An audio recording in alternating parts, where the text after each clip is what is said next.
Hello everyone. So today we're going to talk about old wounds. And why are we talking about old wounds? What is the point? So the thing about the things that have hurt us in the past and that we're not really quite healed from is that they tend to replay in our everyday lives. They tend to show up in coping mechanisms.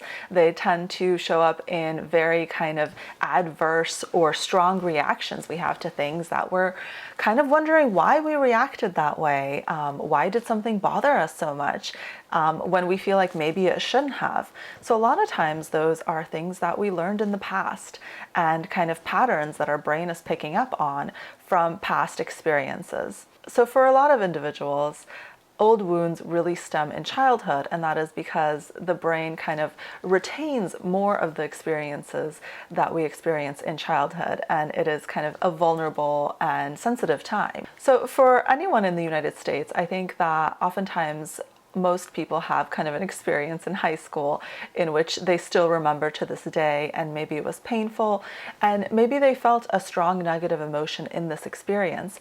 And might be something that you still think about today, and it might be something that still impacts your relationships, your work life. And as you know, I'm not someone that tends to kind of dwell on childhood experiences or the past in the framework that I use for my coaching practice. But it is important to understand ourselves, to understand our past, and to understand how we can heal ourselves from past occurrences that are still painful to us. So if you have something that you don't like thinking about, or that is just painful when you do think about this, and just a caveat here, this is not meant to be used in intense trauma.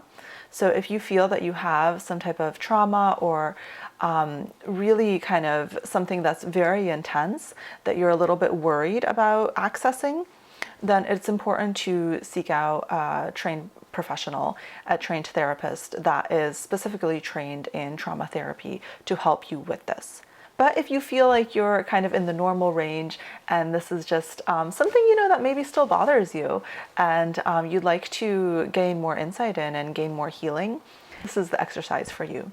Okay, so I'm going to walk you through an exercise that I use with clients when they have specific things that just are sticking with them and really they can't let go of, and they kind of define the way that they see the world in a negative, maladaptive way. So what we do is we have you imagine a time in your life in which you had a negative experience, something that really sticks with you. You remember it vividly and it still kind of bothers you. So imagine yourself there. And for a lot of individuals, this does happen in childhood. So you might be imagining yourself as a child. And so I want you to really kind of imagine that experience. And now I want you to actually go back to that memory as your current adult self. And if you're imagining an experience that, just was only 2 years ago, that is fine as well, because you are still an older and wiser version of yourself now than you were 2 years ago. So go back to that memory, and now you are imagining two selves. You're imagining your younger self and your present day self. And so what I want you to do is I want you to think, if I knew how to heal myself, my younger self, in that moment, what does my younger self need me to say or do to provide the healing that is needed? And so what you're imagining now is you're imagining your two selves and your older self.